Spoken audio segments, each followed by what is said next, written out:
We're going to go ahead and get started.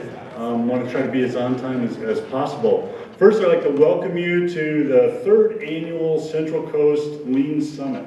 So our theme this year is a leaner future, apply and expand lean in your organizations. And I really appreciate the community turnout here. So this summit is about making things better and facilitating that through building a community of lean practice.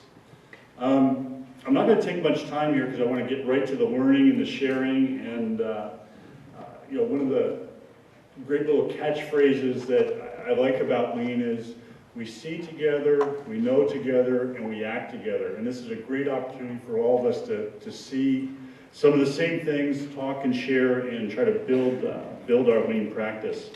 So I want to thank our sponsors today. So our sponsors are Gimba Academy, moresteam.com, Roll Global, Zodiac Aerospace, the Orfalea College of Business, and the Industrial Technology Society. So let's go ahead and give them a hand. We get you started.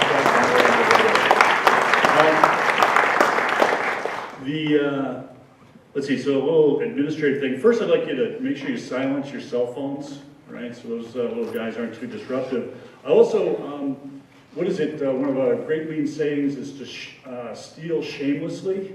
And so one thing that I have developed is this great sort of little metaphor for silencing your cell phone and also for not checking your email all during the conference. And that little metaphor is, I want you to think of it as give yourself the gift of focus, right? Give yourself the gift of focus. And if you see one of your buddies, scrolling down, checking their email and stuff, you might want to turn to them and say, hey, why don't you just give yourself the gift of focus? And we can all do that together. I also want to introduce some students that are helping out. They're also here to attend the conference, so hopefully they'll have some time to sit down next to you and chat. These students are people that are in some of my lean courses here at Cal Poly. They do lean projects, lean internships, and eventually they're going to want lean jobs. And some of you guys might want to. So they're sitting there in the back row, so if you see those guys around and you've got some sort of project or internship you want to, and Eric down here in the front, please check that out. So we've got this is the main event. We're all kind of in this room together, except for our keynote is going to be upstairs where we're going to serve you some lunch. But there's some other things going on. Make sure you can take advantage. We do have a little station where you can get some markers and customize your name badges if you're not really happy with the lean approach we took on name badges.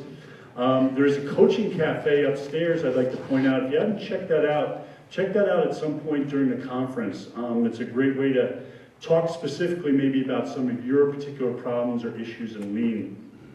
We've got a little information booth. We've also got our sponsor tables are set out in the breezeway or the little way to go up the stairs. I know I've got some there's some brochures out there. We've got More Steam is set up showing you some of their software. Also Gimba Academy is out there. Other folks. And now I'm going to introduce our speaker. So Shelley, I first encountered Shelley we're doing a project in lean implementation across several of the Cal State University campuses. This was actually the outcome of a grant that we got from the CUBO, which I don't want to screw this up, is the National College and University Business Officers Association. So the CUBO gave us this grant and said, well, we think we ought to be using sort of a Malcolm Baldrige type model for running our universities. And so we're trying some things, but one of the things that came out of that is, boy, it's so much easier to be a high-performing organization if you're also lean. And Shelley was running some of the workshops and things there, and I never met Shelley in person, but through conference calls, I was just very impressed with some of the slides and her basic approach to making things better. And I'm sure she'll be able to tell you a little bit more about herself, better than I can. And so with that, let's give a hand for Shelley Sweet.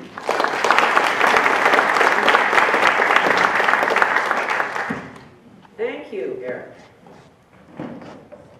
So, here's a pretty amazing title. And by the way, it is based on research, not exclusively my research. Half the time, process improvement fails. How to be in the other half. So I suspect that most of you want to be in the other half. And that's what we're going to do a lot of talking about this morning, as well as actually doing some exercises in pairs, thinking about how to apply that to your own organization. So let me expand on what Eric said about me a little bit. I've been working in this field for over 20 years, and I'm a pragmatist. I know Lean, I know Six Sigma, I know re-engineering, and I know business process management. And I believe what we're here to do is to help our organizations be more effective and efficient. And so those philosophies actually fit somewhat together, but the tools totally overlap. So use what makes sense for your organization. And you can provide real value by helping them still figure out a methodology that works for them in some ways for it to make sense. I come from Palo Alto. I met some people who come from that area already this morning. And I work with high tech. I work a lot with financial services. I've done some work with healthcare. I've done a lot of work with government and also universities, as Eric mentioned. Those are my main areas of focus. I also have a new book. There it is. And I'll do a little bit more talking about that later. And there'll be a drawing for 5 free copies. But unfortunately, I can't give you the copies today. I really hoped that I would have them, and they arrived at my house yesterday after I left. So they're here. That was a rush job. You can still get them on Amazon later. So that's enough about me for the moment. Let me hear about you guys. So I just want to get a sense of who's in the room. How many have observed or participated in a process improvement effort? Put your hands up. Oh, wow. I really expected to have some who hadn't done much of that at all. Okay. So how many of you have had a major responsibility for a process improvement effort? Oh, wow. These are really wonderfully experienced people. Now, let me see about this one. How many of you have seen or been part of a process improvement effort that stumbled badly or fell apart? Oh, still the same number of hands. Well, that just means you've got a lot of experience. If you just had one, maybe it would have been a total success. When I do a pilot with somebody, I don't ever want to do just one, because it could be a very exceptional pilot. I want to do 2 or 3 to see how the organization really functions. So I want to hear from you, and this is what I want you to do. I want you to turn to a seat partner and discuss 2 or 3 reasons why the improvement project stumbled, and then be prepared to tell us as a group why it stumbled. So talk with the partner next to you. If you're not sitting next to a partner, good, get up and move and keep yourself going. We won't take long with this, but it'll give us some good input. Okay, let me hear from some of you. What kinds of things, just one answer each from any group. What kinds of things have you stumbled over? Yes? Technology. You want to say a little bit more about that? Just trying to integrate with a new system. Okay.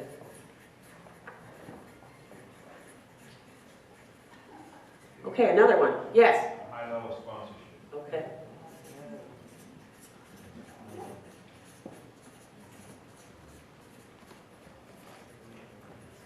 Another one. Yes? Staff engagement. Staff engagement.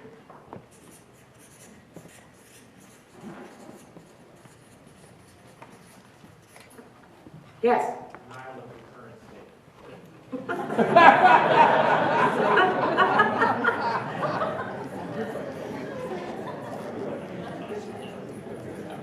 So do they think it's better or worse than it is? They think it's better. They think it's much better. Yes? Clear ownership after we leave the area. Okay.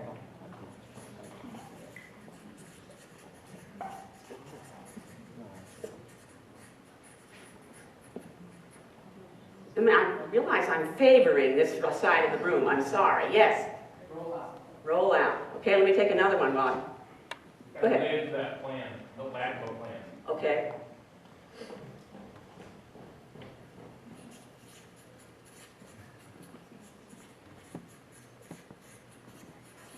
Okay, one more over there. Some place over here.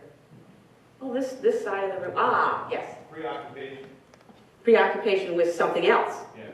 Okay. All right.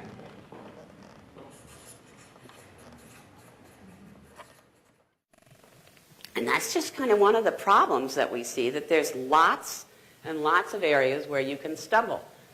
I have never worked with something where I've been way up there.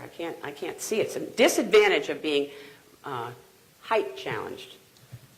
So, let's see if you're experiencing this. Lots and lots of potholes. Which one are you? Beginning, fully emerged, or whatever? So how do you avoid those potholes? How do you see them? It seems like you recognize them, that's for sure. How do we avoid them?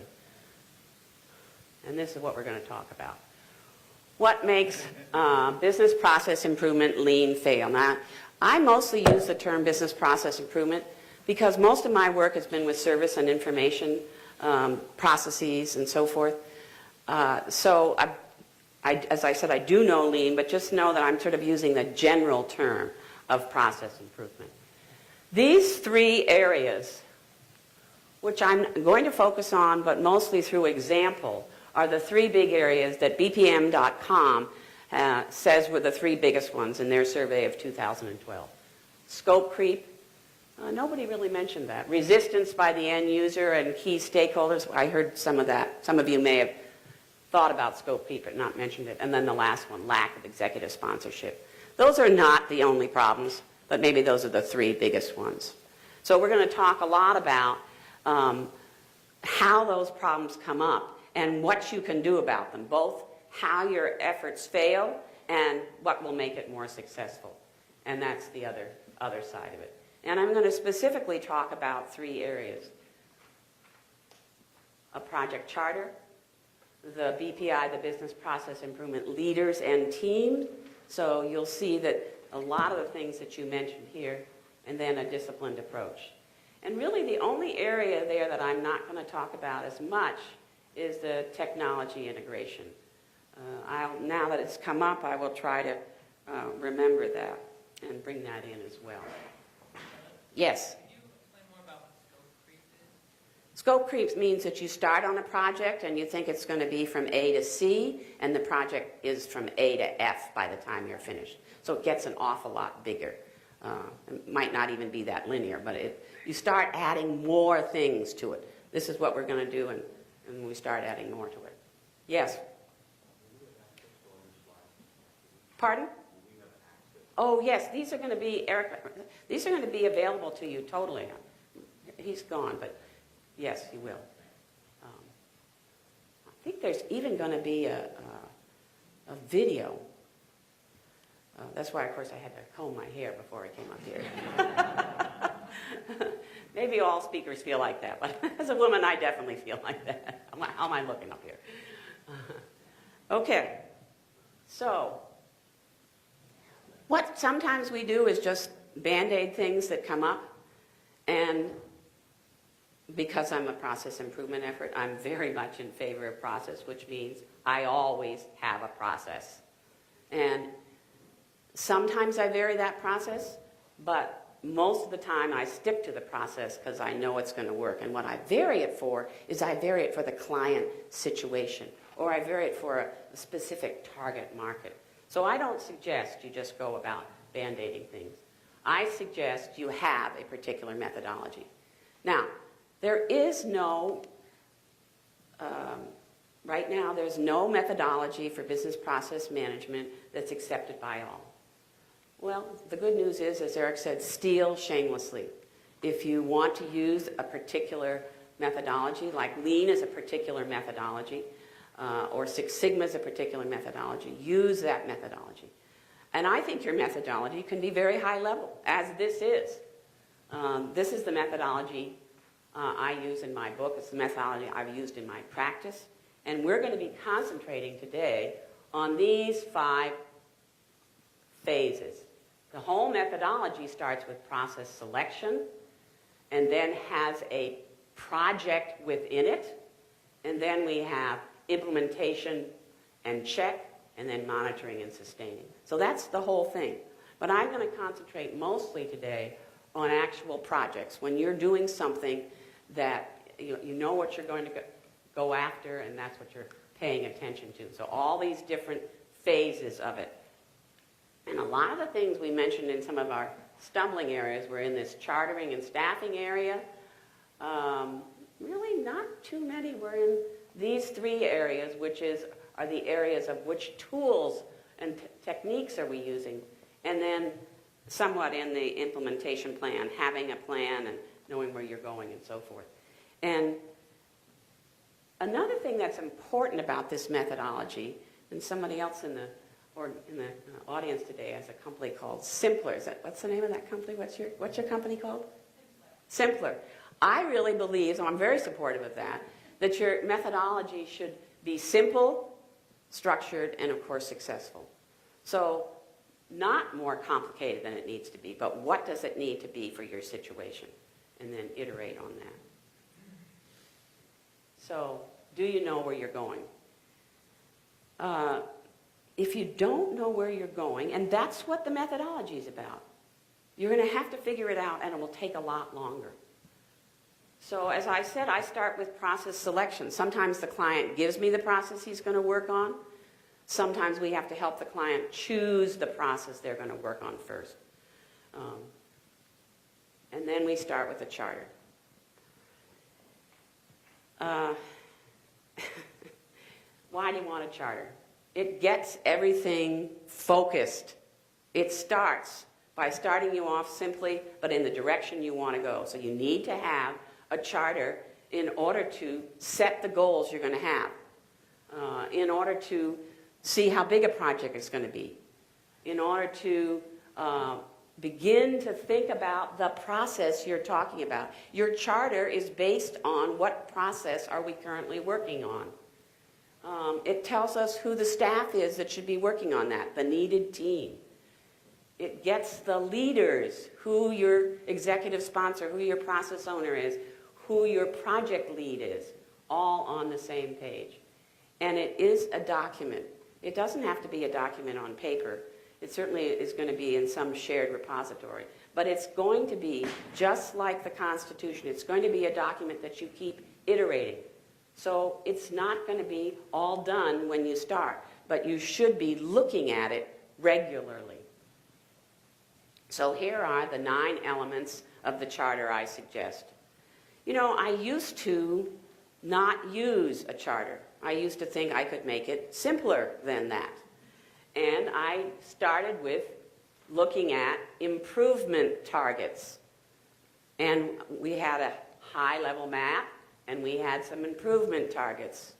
And I found that they got lost. They just got discussed in the beginning, and they got forgotten. Maybe somebody put it on a desktop or whatever. But when we sit down, and I'll talk about who we are in a minute, when we sit down and look at the charter together and build the charter together, then we have already some alignment. So these are the 9 areas that I put in my charter. Now, another thing I have people say to me is, well, we have a charter, but we've been working on it 3 months. That means your project hasn't started for 3 months. Why is that? Well, because of one of the 8 waits. We have a lot of wait in between meetings and just getting it off the ground. I can do a charter in 90 minutes. Now, that's not going to be your final charter. That's the start. And then we iterate it. Let's get it going. That's one of the stumbles that you'll have. If your charter takes too long, you aren't moving the project along. But all of these things need to be covered. So how do you do that? You have a template. You send the template ahead. You use the template during the meeting. You get everything done in the meeting. You've got the right people in the meeting, not a big group of people, and you build the charter. You also can send them, once you've done a few, you can send them an example charter from your own organization so they see what it looks like. So let me just get a sense of how many of you use some kind of charter now. Oh, good. A lot of you use some kind of charter. Now, maybe your charter has some different elements to it. That's fine. What I would say to you, don't get so many elements that it's taking forever. And also, if the charter happens to come from sort of a project management side, make sure you have the elements that go with the process improvement side or the lean side as well. So you have to kind of put those together. when you're doing a business process improvement project, it is a project. It's a project. It has project elements to it because it has a start and an end. There is one big difference between a business process improvement project and a regular project. The process goes on afterwards. That's why we have that implementation and check, and that's why we have monitoring and sustaining. So you have to choose in there somebody who's going to continue to monitor that process. So let me talk to you a little bit about two of these elements within the charter and get you taking a look at them. I'm going to talk about the improvement targets, and I'm going to talk about metrics and their values. All right, an improvement target. I use the word improvement target. I don't use the word goal, but goal is probably a more general word and would be applicable as well. Sometimes I like to have a few new words in the work we're doing because people sit up, oh, I wonder what that is, and then you can define it. So an improvement target is what did your process owner say was important about improving in this process? And you must get it from the process owner. Now, I'm going to get to those roles, but let me just have a sense of how many of you have process owners for your projects right now. Oh, that's good. That's a good number. Okay. You might call them a sponsor. You might call them executive sponsor. We'll talk about those as well. Normally when a process owner gives you an improvement target, they don't give it very sophisticated. We would like it to have numbers in it, but actually I don't want numbers to start because I don't want that process owner making up the numbers like this, thumb in the wind. So I usually, and then of course, you know, it's career limiting to sort of go right up against your process owner to start. So what does the process owner say? Something relatively simple, but something focused. Reduce hiring time. Standardize the hiring process across the organization. Eliminate paperwork. These were all the initial improvement targets from a sponsor, from a process owner, and she was an executive sponsor as well, that I had with the research lab up north in California. And that's how she gave them to start, just like that. Not very sophisticated. Eventually we would have them much more detailed out. But those are good beginning ones. And sometimes people say to me, well, we don't know what the problem is yet. Well, you have listed your challenges in the charter. Okay? You've listed the challenges. By the way, again, not 50 of them. The process owner's top 3 or 4. And then we write some improvement targets because we want to know where the process owner is focused. Where do they want to go? It's possible, as we're working on this, that we'll come up with more ideas, and we'll have to add some additional improvement targets, which you have to go at and talk to the process owner about. Let's see. So, here's one. Use technology to reduce paperwork. So, solutions should not be in improvement targets. So what do we do about that? Use technology to reduce paperwork. So what is the improvement target that comes sort of back-ass about that one? What is the process owner trying to say? Reduce paperwork, right. And what did I hear over here, something? He does. He has a solution. Both of those things are important.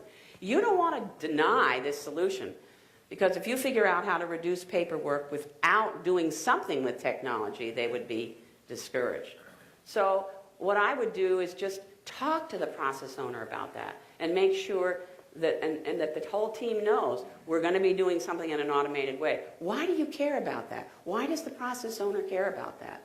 Well, this was a hiring and recruiting process. And she knew how many duplications of paper there were. She knew how many different places stuff was held. She wanted technology, not as much for workflow, but so people could actually see these things. We would be able to see where the candidate was. We'd be able to see where where documents were, forms were along the way. So, and your team, if your team needs to know that she wants technology, but I'd like it not to be in the solution because it might not be the only solution. Here's another one. Reduce paperwork forms from 11 to 4 or less and develop standard templates. You can see that technology is implied in that. Here's another one. Provide communication across groups. So communication is a word that I try very hard to avoid because I don't really know what it means. It's just such a general word. So what kind of thing were they thinking about when they said communications? And in this case, it was make the information visible to all roles in the process. So we just rewrote that. All right, now let's look at the metrics. Metrics. That's another stumbling block. It's very hard to gather the metrics in a process. It's not necessarily in the financial system. It's not necessarily in the personnel system, which are the two places we have lots of metrics. You may have to actually manually gather the measures. What do I mean by manually? I mean, you might have to follow something around and time it, or have somebody use a time log to time it. You might have to go back and look at emails or some kind of stamps that you have on things. You might have to mash together reports that have different elements of what you're trying to figure out. So you probably won't have a lot of actual reports telling you these metrics to start. Don't be discouraged about that. Be fair with yourself. Okay. So reduce hiring time. The first thing to say is, what kind of a metric do we want? And the improvement chart tells you what kind of a metric you want. So reduce hiring time, I call it the measure category. Is time. We need to find out the time. How long does it take right now? How long does hiring take right now? So next, we're going to figure out what is the actual value today. First, what's the category? Secondly, what's the actual value? How would you find out what's the actual value for the current hiring time? What would you do to find out the actual value?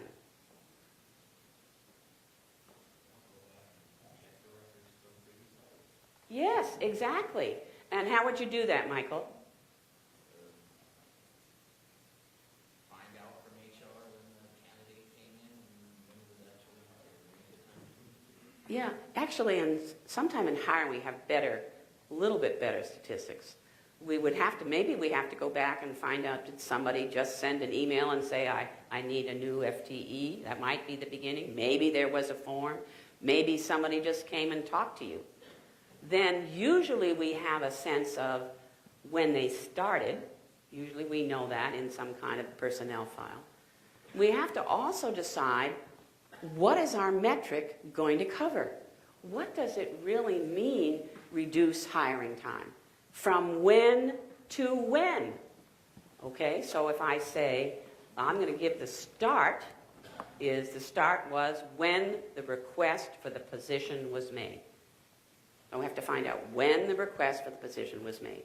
What about the end? What would the end be? When the person started working. Maybe, maybe not. Now, in fact, that's how we started, exactly, Michael. And then the process owner, executive sponsor said, no, I don't want to do that. I'd like to change the ending point. Her choice. Why might she want to change the ending point? Yes? Variability and start. I might start 2 days later, I might start 2 months later. Exactly. So she decided that that problem was something she didn't have much control over and wasn't going to give very helpful data. So she chose the day they accepted the offer. Now that was a different thing, but that's what she wanted to measure, the day they accepted. So that's another thing you have to think about in your metrics is where does it start and where does it end? And make sure you have agreed that with the process owner. Sometimes it's very easy. This one was a little more challenging. So then you go gather the data. And what they found out for the baseline as it currently is today, it takes 60 to 180 days to hire different types of employee from the hiring request to the acceptance of job offer. Now I see a number of people who put in just the average. This time I put in the range. How is that helpful to see the range? So I can achieve a goal? You mean everybody's going to go to 60 days? Now, we're trying to, this is just current state. We haven't yet put on the metric of the value for the success state. But that is one of the things that drives, Justy, is what might we look for? Yes? You want to see the delta between a success and what could be perceived as failure. Well, that's true, but this is all about today. We haven't got success and failure today. So, but that will be, yes, Alan? You want to identify, because you're not only talking about the hiring time, but also different types of employees, which may, some employees may be easier or more difficult to, define in the process. You want to key in on that. Yes, and in this case, that was exactly true. You remember she said she wanted me to standardize the process? They had 15 different processes for hiring in this lab. And that was one of the things we began to look at was, well, we have different kinds of employees. Are those different? So we have 60 to 180 days. So that tells us where we are now. Then, and not until then, you go back to your process owner and you say, now what do you want to set as your goal? And she's probably not going to say, maybe she is, everybody has to be under 60 days. I don't know what she's going to say. I don't know if I've got it down here or not. Yeah, I do. So, for the goal, same category, we're not going to change that. All we're doing is changing the value. And what she said, the time to hiring, from hiring request to accept a job, is 30 to 120 days. So she then moved both of them back a little bit. Okay. What's going to happen with your improvement targets is they're going to get iterated maybe over time. You're not going to have them to start with the charter. All you're going to have with the charter might be reduced time to hire. Then we're going to go get the baseline measures, and then we're going to iterate it and write it with both the current state and the goal state. Does that make sense? So here in this case, for the standardized, she ended up saying, standardize the hiring process across the organization so that instead of 15 methods, we have one method. Very clear. She wanted one method. And that told us all what we were doing. It wasn't what we ended up doing. We didn't end up coming up with one method. We ended up coming up with 3 methods. But that still was a significant standardization from 15 to 3. Why 3? Because of the different job categories. So we had one for scientists, we had one for everybody else, and then we had one for students that they used in the summer where they actually was quite different. So, but it made sense to us, okay? All right, so now I'm going to have you all write some improvement targets. So first of all, let me ask you, how many of you in here right now have a process you're either working on or a process you're thinking about working on? You have a process in your mind. Raise your hands. Okay, now that's not everybody's hand, but it's a lot of them.